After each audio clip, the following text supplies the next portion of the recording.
Right madam, మరలా సమయం ఇస్తాం మీకు. నర్సయ్య గౌడ్ గారు, ఏంటి అంటే సీఎం పర్యటనను ఎక్కడా భారతీయ జనతా పార్టీ అడ్డుకోలేదు.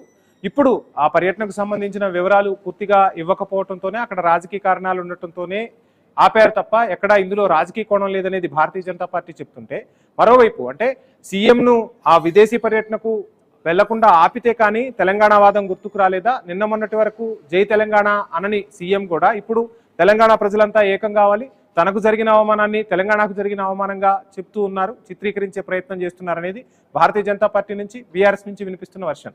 సో ఏం ఆన్సర్ చేస్తారు? వాయిస్ క్లియర్ ఉందా సార్? Yeah, please continue.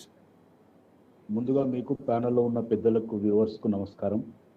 ఇప్పుడు భారతీయ జనతా పార్టీ ఏంటంటే రేవంత్ రెడ్డి గారిని చూసి భయపడుతుంది. ఎందుకంటే రేవంత్ రెడ్డి గారికి కనుక అమెరికా పర్యటనకు క్లియరెన్స్ ఇస్తే వారి గుజరాత్ ముఖ్యమంత్రి గారు ఏ పర్పస్ మీద అయితే పోయిందో అది నెరవేరదు అనేది వాళ్ళు గుర్తించింది. ఎందుకంటే రేవంత్ రెడ్డి గారి మాట్లాడే విధానము, ఆకట్టుకునే విధానము, ఫండ్స్ తీసుకొచ్చే విధానముకి గుజరాత్ ముఖ్యమంత్రి గారికి చాలా తేడా ఉంది. ఇది గుర్తించినటువంటి భారతీయ జనతా పార్టీ ఈ విదేశాంగ శాఖ ద్వారా ఆయన పర్యటనను పాక్షికంగా అడ్డుకున్నది. నేను అంటున్నా, ఒకవేళ నిజంగా వీరికి ఏదన్నా ఆ ఇంటెలిజెన్స్ సమాచారము అది ఇది ఉంటే మరి ఒకటి క్లియర్ చేయడం ఎందుకు, ఇంకొక దానికి బంద్ చేయడం ఎందుకండి? అంటే మీ దగ్గర ఉన్న సమాచారం ఏంది? అంటే ఒక రాష్ట్ర ముఖ్యమంత్రి మీకు సమాచారము ఇస్తే దాంట్లో మీకు కనిపించిన తప్పులేందో కూడా చెప్పాలి కదా. మెన్షన్ చేశారు కదా, మెన్షన్ చేశారు, సీఎం కూడా చూపించారు కదా, ఇందులో పొలిటికల్ ఇంట్రెస్ట్ ఉంది, ఆ పొలిటికల్ ఇంట్రెస్ట్ ఉండటం వల్లే ఆపేమని చెప్పారు కదా. అండ్ మీరు చెప్తున్న క్వశ్చన్ కి ఒక చిన్న సబ్మిషన్ సార్, మీకే సమయం ఇస్తాను నేను. మీరు చెప్తున్నారు అమెరికా పర్యటనకు రేవంత్ రెడ్డి వెళ్తే అక్కడ గుజరాత్ ముఖ్యమంత్రి కన్నా రేవంత్ బాగా ఎక్స్ప్లెయిన్ చేయగలుగుతారు ప్రాజెక్ట్స్ గురించి, సో పెట్టుబడులన్నీ తెలంగాణకు వస్తాయి కాబట్టి అడ్డుకున్నారని చెప్పే ప్రయత్నం చేస్తున్నారు. గతంలో కూడా ముఖ్యమంత్రి బాధ్యతలు చేపట్టిన తర్వాత దావోస్ పర్యటనకు వెళ్లారు, దావోస్ నుంచి వచ్చిన పర్యటన నుంచి వచ్చిన పెట్టుబడులు ఎన్ని అనేది కూడా ఈరోజు తెలంగాణ సమాజం, తెలంగాణ ప్రజానికం ప్రశ్నిస్తోంది కదా. దావోస్ నుంచి ఎన్ని పెట్టుబడులు వచ్చాయి రాష్ట్రానికి?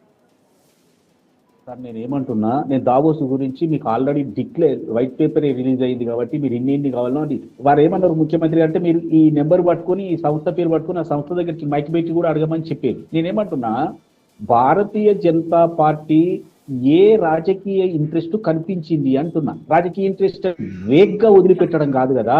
ఒకవేళ రాజకీయ ఇప్పుడు అప్లికేషన్ పెట్టిండ్రు, ఎవరెవరిని కలవాలో చెప్పిండ్రు, ఆ ఎవరెవరిని ఒక వేరే దేశంలోకి పోయి ఆఫీసర్ని కలిసినా లేకపోతే దేశాధినేతని కలిసినా ఒక మంత్రిని కలిసినా విదేశాంగ శాఖ అక్కడ ఎంబసీ తోటి కోఆర్డినేషన్ లో వీళ్ళు ఏర్పాటు చేస్తారు. నేను అదే అంటున్నా.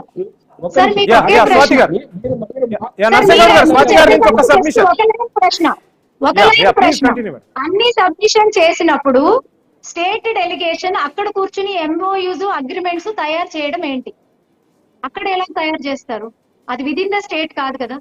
మినిస్ట్రీ ఆఫ్ ఎక్స్టర్నల్ అఫైర్స్ అంటే విదేశాంగాలకి సంబంధించింది, వాళ్ళకి రూల్స్ అండ్ రెగ్యులేషన్స్ ఉంటాయి మనం వెళ్ళాలంటే. అంటే ఏం సబ్మిట్ చేస్తారు? అక్కడే అగ్రిమెంట్స్ తయారు చేయడం ఏంటి?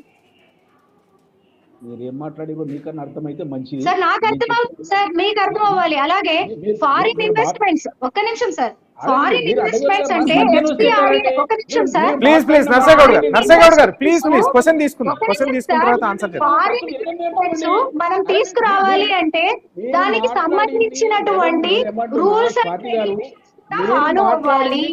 దానికి సంబంధించినటువంటి ఒక్క నిమిషం ప్లీజ్ నర్సయ్య గౌడ్ గారు ప్లీజ్ స్వాతి గారు మీ సబ్మిషన్ కంప్లీట్ చేయండి. ముందే సబ్మిట్ చేయాలి. Yeah right.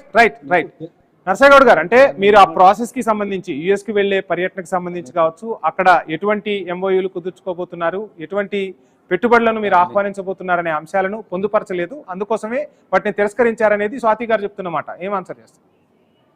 ఇప్పుడు మిగతా దానికి ఏమున్నదని క్లియరెన్స్ ఇచ్చిరండి? ఇప్పుడు 2 దేశాలు పర్యటించాలి, ఒక దేశానికి క్లియరెన్స్ ఇచ్చిర్రు, ఒక దేశానికి క్లియరెన్స్ ఇవ్వలేదు. మళ్ళీ అంటే మాట్లాడతారేందండి మీరు? అరే మీరు ప్లీజ్ మేడం ఆన్సర్ తీసుకుందాం ప్లీజ్. ఒక మాట కూడా మాట్లాడలేరు మీరు వస్తే. ఆగండి కొంచెం. నేను ఒకటే అంటున్నా సార్, భారతీయ జనతా పార్టీ రేవంత్ రెడ్డి గారి గురించి భయపడుతుంది. ఏంటంటే గుజరాత్కు పట్టుబడులు రావన్న ఏకైక ఉద్దేశంతో బంద్ చేసింది. ఇక ఇందులో ఇన్ని టెక్నికాలిటీస్ చెప్పినా ఏం మాట్లాడినా అంత ఒట్టి ముచ్చట్లు. కానీ నర్సగౌడ్ గారు ఇందాక స్వాతి గారు చెప్పినట్టుగా మీ ముఖ్యమంత్రి స్వయంగా ఒక వేదికపై బహిరంగ సభలో బహిరంగ వేదికపై నాకు కేంద్ర ప్రభుత్వం సహకరిస్తుంది, అందులోనూ ఈ మధ్య కూడా మనం చూసాం కేంద్ర ప్రభుత్వంలో ఉన్న మంత్రులను కలుస్తూనే ఉన్నారు, పెట్టుబడులకు సంబంధించి కూడా ప్రతిపాదనలు పంపుతూ ఉన్నారు, ఎప్పుడు వెళ్ళినా మాకు కేంద్ర ప్రభుత్వంతో కేంద్ర మంత్రివర్గంతో మంచి అనుబంధమే ఉంది, గత ప్రభుత్వానికి ఆ విధమైన పద్ధతి లేదు అని చెప్పి కూడా మీ ముఖ్యమంత్రి స్వయంగా చెప్పారుగా. ఇప్పుడు ఒక్కసారిగా ఈ అంశాలు ఎందుకు వస్తున్నాయి తెరపైకి? సార్ నేనేమంటున్నా, ఇష్యూ బేస్డ్గా మాట్లాడినప్పుడు నేను చాలా విషయాలు చెప్పగలుగుతా. అసలు వాళ్ళు ఏం చేసిరు, ఏం చేయలేదు, ఏం జరిగిందని పిన్ పాయింట్ చెప్పగలుగుతాను. నేను ఏమంటున్నా, ఇప్పుడు విదేశాంగ శాఖ క్లియరెన్స్ ఇవ్వకపోవడం గురించి నన్ను అడిగారు. నేను ఏమంటున్నానంటే వాళ్ళు పొలిటికల్ ఇంట్రెస్ట్ తోటి మాత్రమే పర్యటనను అడ్డుకున్నారనేది దేశవ్యాప్తంగా అందరికీ తెలిసిన విషయం. ఈ రోజు ముఖ్యమంత్రి గారిని అడ్డుకోవడం అనంటే వ్యక్తిగతంగా అడ్డుకోవడం కాదు.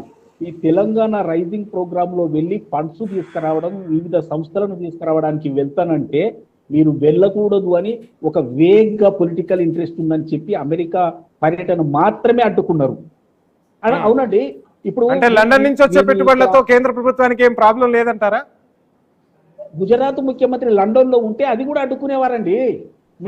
నేను చెప్పదలుచుకున్నది ఏంటంటే, ఒకవేళ గుజరాత్ ముఖ్యమంత్రి గారు కూడా లండన్ లో పర్యటిస్తున్నటువంటి టైంలో మేము అడిగితే అది కూడా అడ్డుకుంటారు.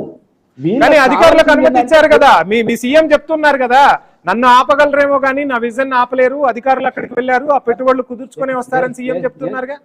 నేను అదే అంటున్నా సార్. నేనేమంటున్నా, అధికారులు తెలంగాణ అధికారులే కదా, తెలంగాణ రాష్ట్రం నుంచి వెళ్ళారు కదా, తెలంగాణ ప్రజల కొరకు ప్రభుత్వం కొరకు పెట్టుబడులు తీసుకురావడానికి సంస్థలు తీసుకురావడానికి వెళ్ళారు కదా, మరి వాళ్ళకి ఇచ్చినప్పుడు ముఖ్యమంత్రి గారికి ఎందుకు వేయలేదండి మీరు? అంటే ఏం పొలిటికల్ ఇంట్రెస్ట్ ఉంది? ఇట్లా ఒకటే క్లియర్ కట్ గా కనిపిస్తుంది కదండి. ఇందులో ఎన్ని మాయలు చేసి ఎంత పూత పూసినా అందులో ఒకటే ఒక అంశం బయటికి వచ్చేది ఏంటంటే, ముఖ్యమంత్రి గారు అమెరికాకు వెళితే గుజరాత్ ముఖ్యమంత్రి గారు ఏదైతే చేస్తున్నారో అక్కడ వదిలిపెట్టేసి తెలంగాణకు వస్తున్న ఏకైక భయంతో మాత్రమే ముఖ్యమంత్రి గారిని అడ్డుకున్నారనేది స్పష్టం. ఇక ఇందులో నర్సేగౌడ్ గారు ఈ అంశంపైనే మాట్లాడదాం, సమయం ఇస్తాం మీకు.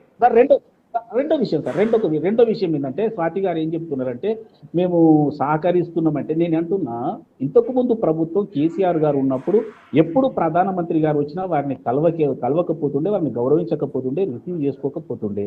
దానివల్ల తెలంగాణ నష్టపోయింది.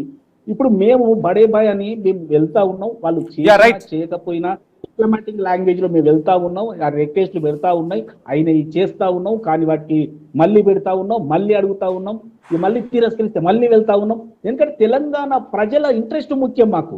ఇలా వ్యక్తిగత మెమరీ కోల్పోతున్నట్టున్నారు సార్, ఈ మధ్యలో మెమరీని కోల్పోతున్నట్టున్నారు, అక్కడ ఉన్న మెమరీ ఇక్కడ ఉండట్లేదు అనుకుంటా. నర్సేగౌడ్ గారు